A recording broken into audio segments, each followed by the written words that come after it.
चक्र का बाप इससे पहले ना किसी ने सुनी, ना किसी ने देखी इतनी सटीक भविष्यवाणी। चाल चक्र। नमस्कार, बहुत स्वागत है आपका चाल चक्र में। मैं हूं आपके साथ शैलेंद्र पांडे। आज हम बात करने वाले हैं एक ऐसी तिथि की जिसका बहुत ज्यादा महत्व है हमारे जीवन में, क्योंकि इसी तिथि से शुभ कार्य होने बंद हो जाते हैं अगले 4 महीनों तक। आज हम बात करेंगे देवशयनी एकादशी की, जिस दिन से मानते हैं कि देवता सो जाते हैं, भगवान विष्णु निद्रा में चले जाते हैं, इसलिए अगले 4 महीने तक शुभ कार्य बंद हो जाते हैं। ये पूरा मामला क्या है, देवशयन क्या होता है और इसके पीछे का विज्ञान तर्क क्या है, ये जानेंगे आज। आपको बताएंगे कि अगले 4 महीने तक शुभ कार्य बंद क्यों रहने वाले हैं। देवशयनी एकादशी जो कि कल मनाई जाएगी, इस पर कैसा वरदान मिलेगा, कल के दिन आप भगवान विष्णु की पूजा कैसे करेंगे, ये तमाम जानकारियां आपको देंगे। इसके अलावा राशियों की सटीक भविष्यवाणी और भागेगा आपके लिए। तो दरअसल देवशयनी एकादशी तो कल है, लेकिन हम आपको एक दिन पहले ही बताने वाले हैं कि देवशयनी एकादशी की महिमा क्या है और इसके साथ कौन कौन सी प्रमुख बातें जुड़ी हुई हैं। चलिए चर्चा की शुरुआत करते हैं। सबसे पहले आज का पंचांग। आज तिथि है आषाढ़ शुक्ल पक्ष की दशमी तिथि। नक्षत्र है स्वाति नक्षत्र। चंद्रमा तुला राशि में संचरण कर रहे हैं। राहुकाल का समय सवेरे के 7:30 से तकरीबन 9 बजे तक रहेगा। पूर्व दिशा की तरफ यात्रा करने की मनाही है, तो बेहतर होगा कि पूर्व दिशा की तरफ यात्रा ना करें, और अगर यात्रा करना जरूरी है, मजबूरी है, तो जरा सा देसी घी खा के अगर यात्रा करते हैं तो मुश्किल से बचे रहेंगे। अब ये जानते हैं कि देवशयनी एकादशी का महत्व दरअसल क्या है, क्यों कहते हैं कि देवता सोते हैं, देव का शयन का मतलब क्या है, इस पर भी बात करेंगे। पहले इसका महत्व जानते हैं। आषाढ़ शुक्ल पक्ष की एकादशी को देवशयनी एकादशी कहा जाता है। इस एकादशी से, देवशयनी एकादशी से अगले 4 महीने तक भगवान विष्णु, श्री हरि विष्णु योग निद्रा में चले जाते हैं। अब चूंकि विष्णु भगवान ही जगत के पालनहार हैं और वो योग निद्रा में चले जाएंगे, तो जगत में जो पालन पोषण वाले कार्य हैं, जिनके साथ शुभता जुड़ी हुई है, क्योंकि शुभ करने वाले देवता भगवान विष्णु हैं, जब वो योग निद्रा में रहेंगे, इसीलिए 4 महीने तक शुभ कार्य वर्जित हो जाएंगे। इन 4 महीनों को कंबाइंड रूप से चातुर्मास कहते हैं। चातुर्मास माने वो 4 महीने जिसमें भगवान विष्णु योग निद्रा में चले जाते हैं। और याद रखिए, इनका जागरण होता है कार्तिक शुक्ल पक्ष की एकादशी को, जिसको देव प्रबोधिनी एकादशी कहते हैं या देवोत्थान एकादशी कहते हैं। उस दिन भगवान विष्णु योग निद्रा से जग जाते हैं। तो इन 4 महीनों में आषाढ़ शुक्ल से लेकर कार्तिक शुक्ल तक भगवान विष्णु के निद्रा की वजह से शुभ कार्य बंद रहते हैं। इस एकादशी से तपस्वियों का भ्रमण भी बंद हो जाता है। जो साधु सन्यासी तपस्वी पूरे देश भर में घूम घूम के जगह जगह पूजा उपासना करते हैं, घूम घूम के भ्रमण कर करके दर्शन करते हैं, तीर्थन करते हैं, ऐसे तमाम तपस्वियों का भ्रमण भी बंद हो जाता है। इन 4 महीनों में धर्म स्थानों की यात्रा पर भ्रमण करना लगभग मना होता है। इन दिनों में केवल ब्रज की यात्रा की जा सकती है, क्योंकि ऐसा मानते हैं कि ब्रज भगवान कृष्ण के कनिष्ठ का अंगुली पर टिका हुआ है। इसलिए इन दिनों में केवल ब्रज की यात्रा की जा सकती है, क्योंकि ब्रज को मानते हैं कि वो पृथ्वी के ऊपर है। तो बेहतर यही है कि इन 4 महीनों में जो हमारे तमाम सन्यासी हैं वो यात्रा नहीं करेंगे, लेकिन ब्रज की यात्रा कोई भी कर सकता है। इस बार देवशयनी एकादशी 4 जुलाई को है, यानी कल के दिन है। तो हम आपको पहले ही बता रहे हैं कि कल से सारे शुभ कार्य अगले 4 महीने तक के लिए बंद हो जाएंगे। अब एक प्रश्न मन में आता है कि क्या वाकई में भगवान सो जाते हैं? क्या वाकई में देवता सो जाते हैं? अब देवता ही सो जाएंगे तो सृष्टि चलेगी कैसे? वायु देवता सो गए, अग्नि देवता सो गए, सृष्टि के पालनहार भगवान विष्णु सो गए तो सृष्टि चलेगी कैसे? और अगर वो सो जाते हैं तो उनके सोने का मतलब क्या है? क्या सामान्य मनुष्य की तरह वो भी सोते और जगते हैं? जबकि कहा जाता है कि ईश्वर हर समय जागृत होता है, ईश्वर चर अचर में हर क्षण प्रकट होता है, परिलक्षित होता है। तो भगवान के सोने का ये मामला क्या है? इसके पीछे का भाव क्या है? देखिए, हरि का मतलब और देव का मतलब, जैसे कहते हैं ना हरिशयनी, हरि सो गए, देव का मतलब देवता सो गए। तो हरिशयनी या देवशयनी में हरि और देव का जो मतलब है उसका मतलब तेज भी होता है। तेज माने शुभता। सूर्य के अंदर क्या है? प्रकाश क्या है? तेज है, तेजस तत्व है। आपके अंदर जो चमक है, जो खुशियां हैं, जो खुशहाली है, वो क्या है? तेज है। तो हरि और देव का जो अर्थ है वो तेज तत्व से भी है, वो तेजस्विता से भी है। इस समय में सूर्य, चंद्र और प्रकृति का तेज कम होता चला जाता है। वर्षा ऋतु की शुरुआत होती है, वर्षा के बाद शरद आ जाती है, शरद में सर्दियां और वर्षा में भी तेज कम होता है। तो वर्षा और शरद की वजह से सूर्य, चंद्रमा और प्रकृति का तेज कम होता है, मौसम थोड़ा सा आर्द्र हो जाता है, मौसम थोड़ा सा ह्यूमिडिटी वाला हो जाता है, पानी हो जाता है, प्रकाश का तेज कम होता है, नेचर में भी चमक नहीं रहती, थोड़ा डलनेस आ जाती है। तो इस समय में जो सूर्य, चंद्रमा और प्रकृति है वो कमजोर दिखाई देते हैं। इसीलिए कहा जाता है कि देवशयन हो गया है। देवशयन मतलब भगवान सो गए ऐसा नहीं, भगवान नहीं सोते, लेकिन तेज तत्व कम हो गया है। इसी के आधार पे कहा जाता है कि देवशयन कम हो गया। अब तेज तत्व कमजोर हो जाएगा या शुभ शक्तियां कमजोर हो जाएंगी और उसमें आप काम करेंगे तो उसके परिणाम शुभ नहीं होंगे। सूर्य का तेज कम हो गया या सूर्य है ही नहीं और आप सूर्य की उपासना करेंगे तो फायदा कैसे होगा? यानी कहने का मतलब यह है कि जब शुभ शक्तियां कमजोर हैं वायुमंडल में, वातावरण में, या प्रकृति की जो तेजस तत्व है वो कमजोर है, तो आप जब भी कोई शुभ कार्य करेंगे वो तत्व ही मौजूद नहीं होगा तो उसके परिणाम भी शुभ नहीं होंगे। इसके अलावा परिणाम शुभ नहीं होंगे, ये तो एक बात है। दूसरी बात यह है कि आपके कार्यों में बाधा आने की संभावना भी हो जाती है। काम भी शुभ नहीं होंगे और काम में बाधा भी आएगी। इसीलिए कहा जाता है कि अगले 4 महीने तक, जिसको चातुर्मास कहते हैं, इसमें शुभ कार्य करना मना है। क्योंकि अगर आप शुभ कार्य करेंगे तो शुभ शक्तियों के कमजोर होने की वजह से आपको इसके शुभ प्रभाव नहीं मिलेंगे। हालांकि इन चातुर्मास में कुछ ऐसी तिथियां हैं जिस दिन शुभ कार्य किए जा सकते हैं, उस पर हम बात करेंगे। जैसे एक दशहरा है, दशहरे के दिन शुभ कार्य कर सकते हैं, लोग नवरात्रि में भी शुभ कार्य करते हैं, कुछ ऐसा एक एलिमेंट हो सकता है, लेकिन मोटे तौर पे इस 4 महीने में शुभ कार्य करना मना होता है। ये जो देवशयनी एकादशी है, जिसमें हम कह रहे हैं कि भगवान विष्णु शयन करने चले गए या तेजस तत्व कम हो गया या शुभ शक्तियां कम हो गई, लेकिन मामला तो एकादशी का है ना, और भगवान विष्णु की कृपा इसमें सरलता से तो मिलती ही है। तो ये समझना जरूरी है कि देवशयनी एकादशी पर क्या क्या वरदान किसी व्यक्ति को मिल सकते हैं। यानी कल अगर आप पूजा उपासना करें, भगवान से प्रार्थना करें, तो देवशयनी एकादशी पर आपको क्या क्या वरदान मिलेंगे? सामूहिक पापों का और समस्याओं का नाश होगा।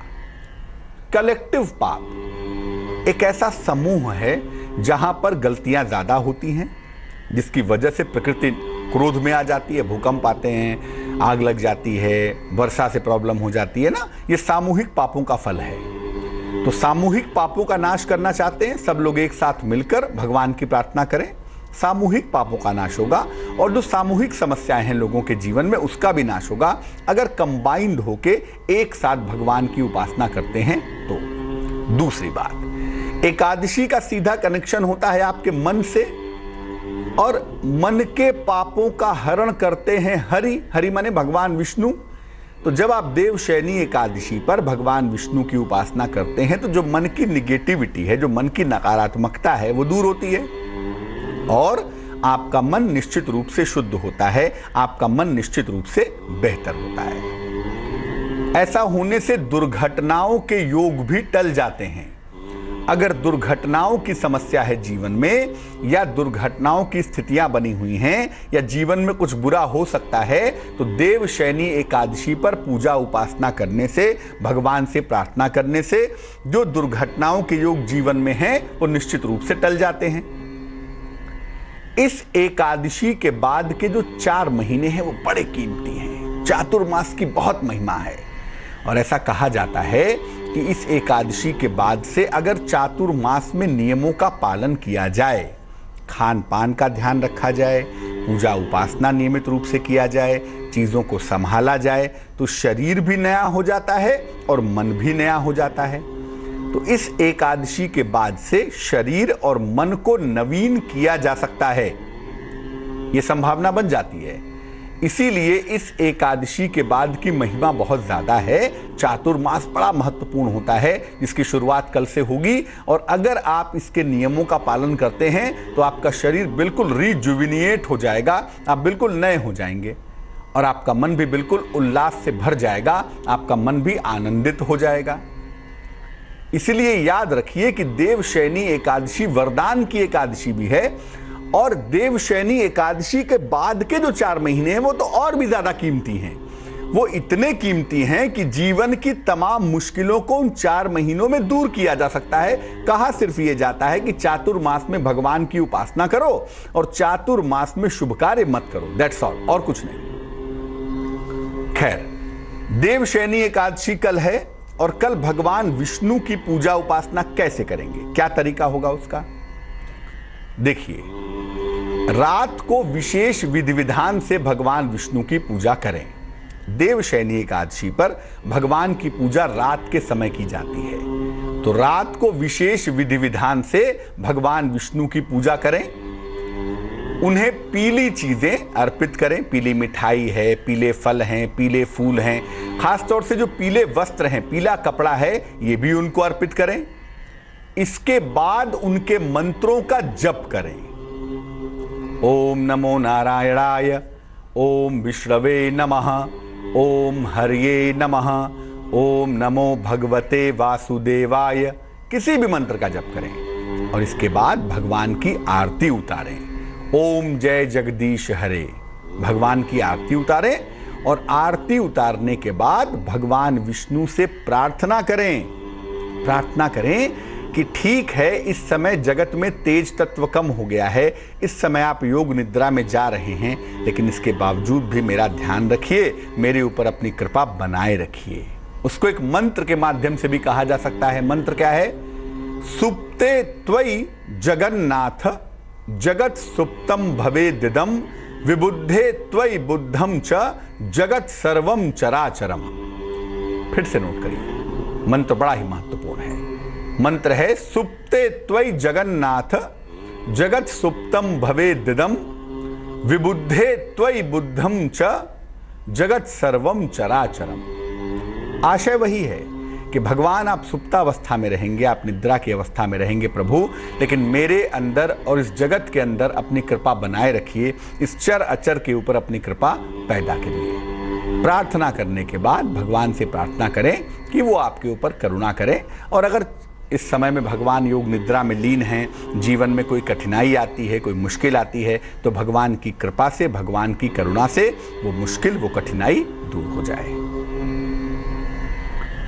तो देवशयनी एकादशी जो कि कल के दिन है, वो बहुत ज्यादा इंपॉर्टेंट है, बहुत ज्यादा महत्वपूर्ण है, और 2 कारणों से महत्वपूर्ण है। पहला कारण तो यही है कि कल के बाद से अगले 4 महीने तक कोई भी शुभ और मंगल कार्य आप नहीं कर सकेंगे। और दूसरा इसलिए महत्वपूर्ण है क्योंकि कल के दिन से भगवान विष्णु योग निद्रा में जा रहे हैं, तो कल उनकी पूजा उपासना करने से विशेष प्रसन्न होते हैं। और कल उनकी पूजा उपासना करके अगर आप प्रार्थना करेंगे तो आप बहुत सारी मुश्किलों से अगले 4 महीने में बचे रहेंगे। एक दर्शक जुड़ रही हैं हमारे साथ, हरदोई से रानी हैं, उनसे बात करते हैं। बताइए रानी जी। जी सर नमस्ते। जी नमस्कार। मुझे अपने बेटे के बारे में पूछना है। बेटे की डेट ऑफ बर्थ है 8 सितंबर 2009। 8 सितंबर 2009। समय बताइए। सुबह का 8:28। कहाँ पे जन्म हुआ है? लखनऊ। पूछिए क्या प्रश्न है?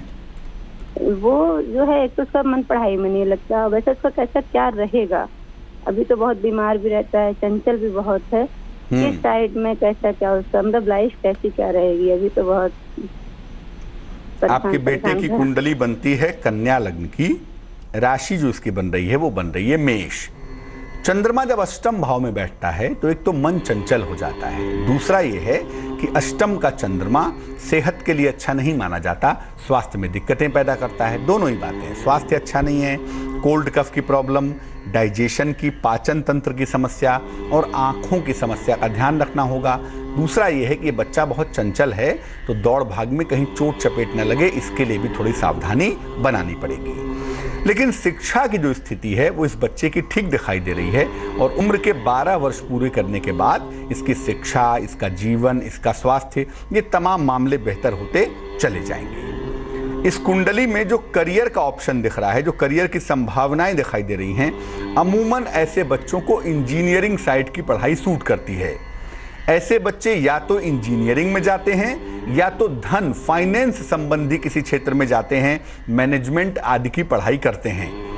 तो इंजीनियरिंग में या फाइनेंशियल सेक्टर में, कॉमर्शियल सेक्टर में संभावनाएं करियर की अच्छी हैं। करियर आपके बेटे का बहुत अच्छा होगा, इसमें कहीं कोई दो राय नहीं है। दो बातों का ध्यान रखेंगे, एक तो आंखों में दिक्कत होने पर लापरवाही ना करें, दूसरा इस बच्चे के व्यवहार को अभी से ठीक बनाएं क्योंकि आगे चल के इसका व्यवहार थोड़ा खराब हो सकता है, जबान थोड़ी बिगड़ सकती है। और तीसरी बात यह है कि इस बच्चे का तालमेल हो सकता है पिता के साथ बहुत अच्छा ना रहे, तो जरा सा इस पक्ष पे अभी से ध्यान देने की आवश्यकता है।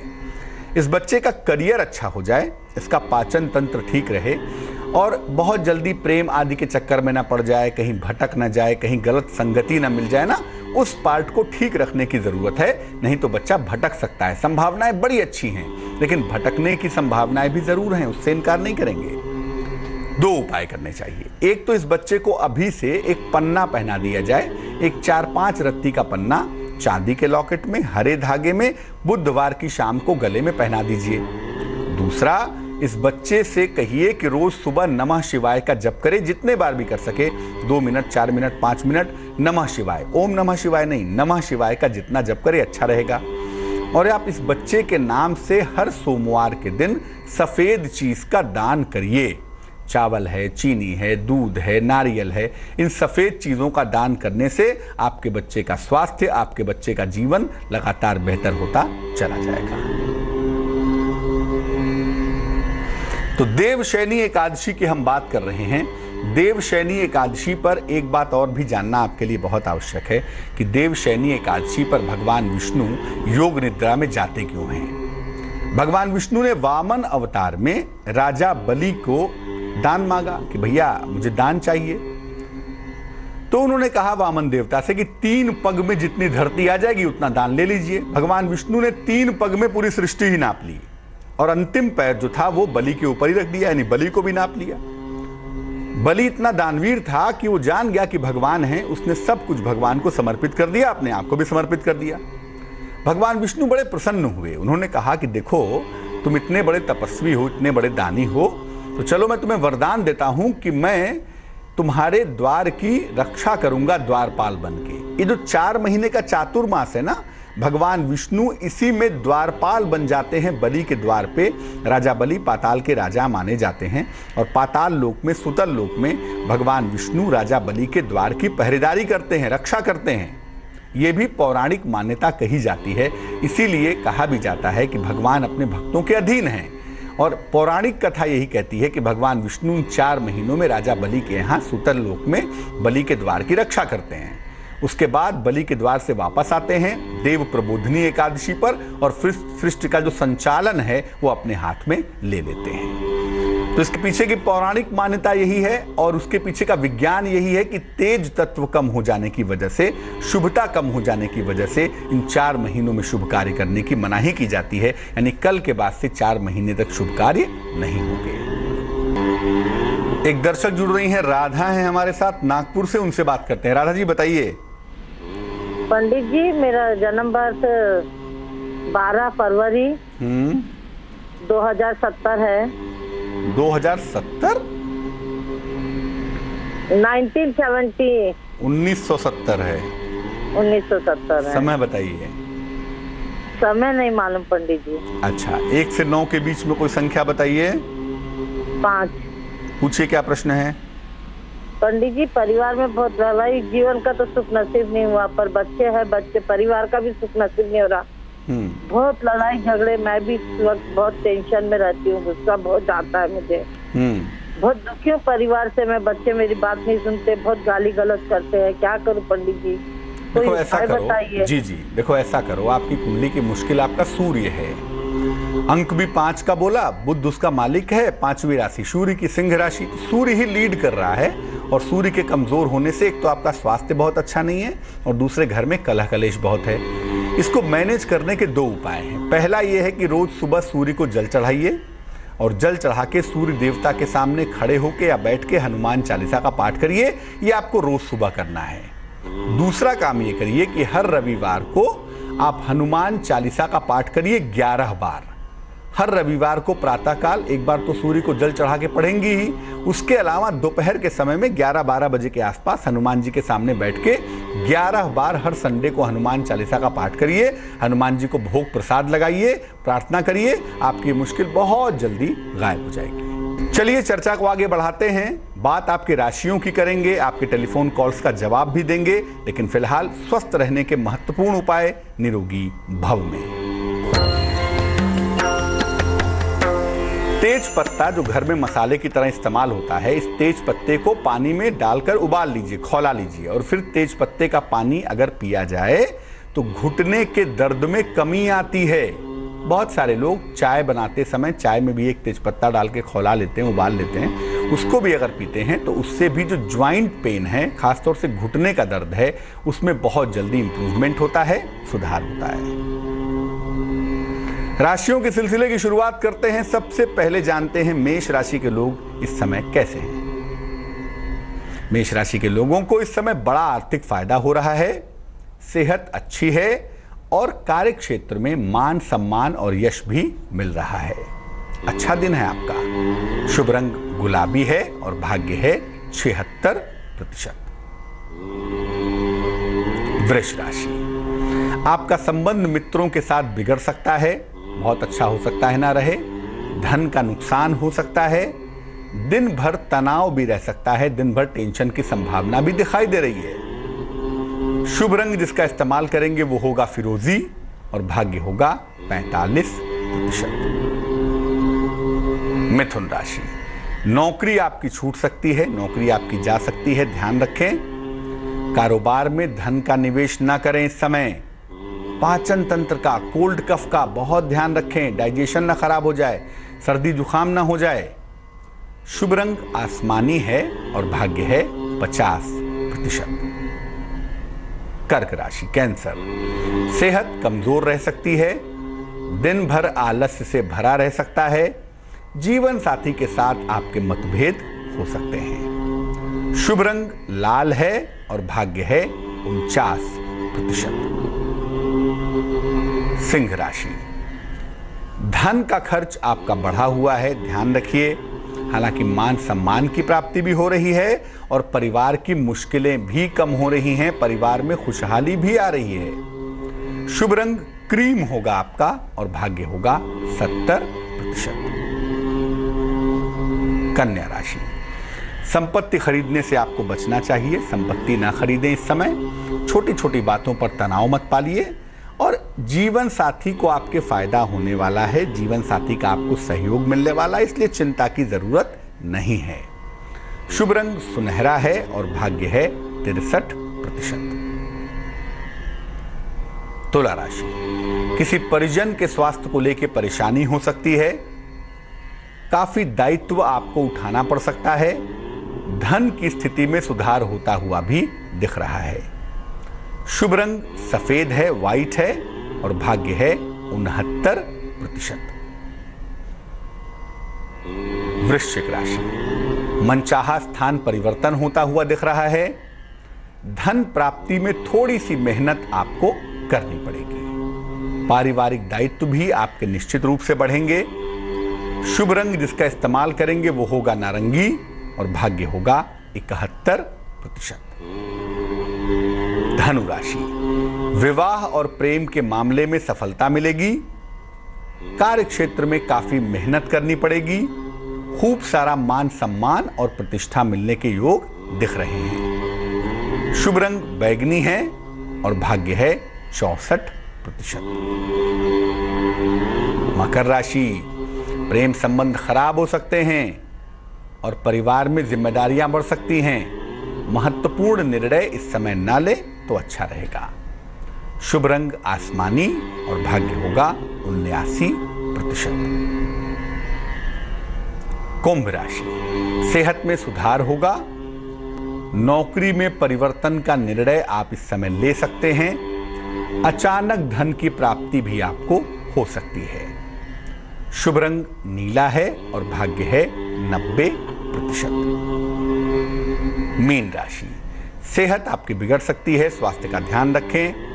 कार्यक्षेत्र में तनाव भी हो रहा है और दबाव भी दिख रहा है।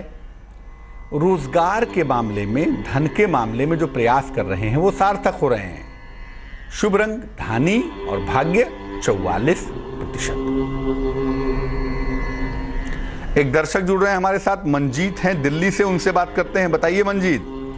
हाँ जी, बेटे की शादी नहीं हो रही। डेट ऑफ बर्थ क्या है बेटे की? 29/87। 29 महीना कौन सा? जनवरी का। 29 जनवरी 1987। समय बताइए। हाँ जी, 9:30 सुबह। हाँ जी, सुबह 9:30 का टाइम। कहाँ पे जन्म हुआ है? ये शादरे जी, दिल्ली शादरा। हाँ जी। तो अभी दिक्कत क्या आ रही है? वो पहले शादी इसकी टूट गई थी और अब मतलब और इसका कोई मतलब देखते हैं तो मतलब हमारा हट नहीं पड़ता, हो नहीं हो रही शादी। हाँ, आपका उपाय भी कर रहे हैं जो आपने बताया था, वो पीले कपड़े में बांध के जो तो कोड़ियां बांधी थी दरवाजे पे लगा दी हैं। जी जी। हाँ जी। कुंभ लग्न है आपके बेटे का, राशि मकर है। आपके बेटे की महादशा इस समय राहु की चल रही है और इस समय अंतरदशा शुक्र की चल रही है अगले साल के दिसंबर तक।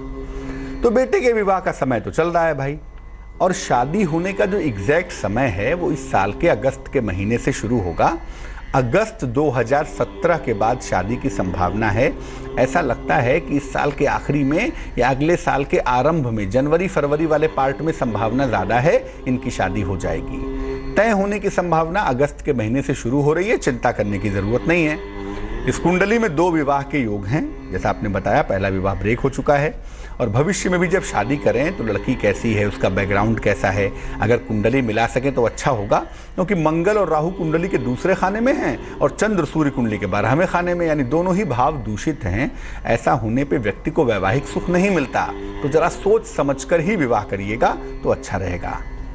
इस कुंडली में विवाह अच्छा हो जाए, जल्दी हो जाए और आगे चल के कोई दिक्कत ना हो, इसके लिए 2 उपाय आपके पुत्र को करने चाहिए।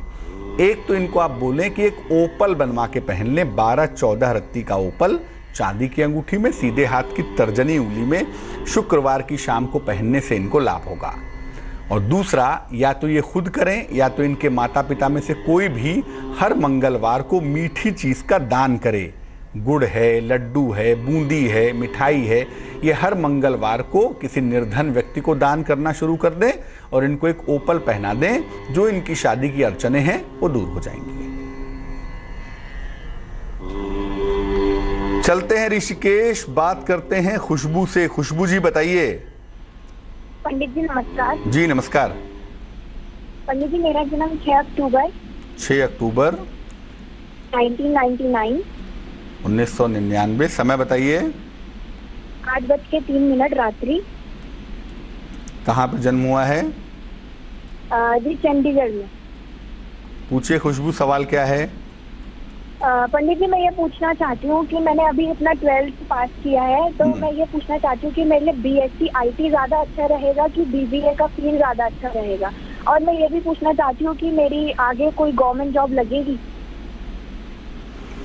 देखो, जिस तरह की कुंडली आपकी बनती है, 6 अक्टूबर 1999 का जन्म है, शरद का जन्म है। शरद का जो मालिक होता है उसे मरकरी कहते हैं, बुध कहते हैं, और बुध नामक प्लेनेट इस कुंडली में, कुंडली के 6ठे खाने में बैठा हुआ है बृहस्पति के सामने। ऐसी दशा में अगर आपको हम बीबीए करने के लिए कहें तो वो ज़्यादा बेहतर होगा। हालांकि बीएससी आईटी भी आप कर सकती हैं, प्रॉब्लम नहीं है, लेकिन अगर तुलनात्मक रूप से आप पूछें तो बीबीए करने पे आपको फायदे की संभावनाएं ज़्यादा बनती हैं, करियर बहुत अच्छा है। लेकिन अगर गवर्नमेंट जॉब में जाना चाहेंगी तो फिर एक ही ऑप्शन होगा, वो होगा टीचिंग का। अगर गवर्नमेंट जॉब में जाना चाहती हैं तो टीचिंग की पढ़ाई करिए, आगे चल के बीएससी करिए, फिर बीएड करिए, फिर टीचिंग में चले जाइए, संभावना उसकी कम है। दूसरा, बीबीए और बीएससी आईटी में से बीबीए करना ज़्यादा अच्छा होगा। बीबीए करके एक बहुत अच्छा करियर बना सकती हैं, खूब सफल हो सकती हैं। चंद्रमा और शुक्र कुंडली के चौथे खाने में बैठ गए हैं, जहां पर शुक्र चंद्रमा बड़े फेवरेबल होते हैं, इसलिए जीवन में धन संपत्ति सम्मान की मुश्किल नहीं दिखाई देती। अच्छी नौकरी भी आप करेंगी, लेकिन इस कुंडली में विवाह के मामले में दिक्कतें आएंगी, विवाह थोड़ा विलंब से होगा, उसको लेके परेशान मत होइएगा। करियर अच्छा हो जाए, कंसंट्रेशन अच्छा रहे, शिक्षा में मुश्किलें ना आए, इसके लिए एक पन्ना बनवा के पहन लीजिए, 6-7 रत्ती का पन्ना, चांदी की अंगूठी में, सीधे हाथ की सबसे छोटी उंगली में, बुधवार की शाम को धारण करने से आपको लाभ होगा। चलिए खोलते हैं भाग्य का दरवाजा और निकालते हैं उसमें से एक कीमती उपाय। अगर आपका तालमेल अपने बॉस के साथ, अपने उच्चाधिकारी के साथ अच्छा नहीं है तो एक छोटा सा काम करें, घर से निकलते समय जरा सा गुड़ खा के ऑफिस जाना शुरू कर दें, आपकी मुश्किल हल हो जाएगी। जो उच्चाधिकारी के साथ बार बार तनाव होता है, कलेश होता है, वो निश्चित रूप से बंद हो जाएगा। चलिए जान लेते हैं क्या है आज का कीमती समय शुभ पहर में। आज का शुभ पहर है शाम को 6 बजे से तकरीबन 7:30 तक। इस समय में भगवान शिव को फल अर्पित करें, कोई भी फल हो, जामुन हो, लीची हो, आम हो, कोई भी फल हो, और इसे प्रसाद रूप में ग्रहण करें। संतान से संबंधित कोई भी समस्या हो, चाहे संतान प्राप्ति की मुश्किल हो या संतान की उन्नति की समस्या हो, वो समस्या दूर होगी, उसका निवारण होगा। लेकिन ये करेंगे शुभ पहर में ही, शाम को 6 बजे से तकरीबन 7:30 के बीच में। तो आज के लिए चाल चक्र में बस इतना ही। मुझे दीजिए इजाजत। अपना बहुत ख्याल रखिए, स्वस्थ रहिए, प्रसन्न रहिए और आगे देखिए रिश्तों की कहानी संजय सिन्हा के साथ। नमस्कार।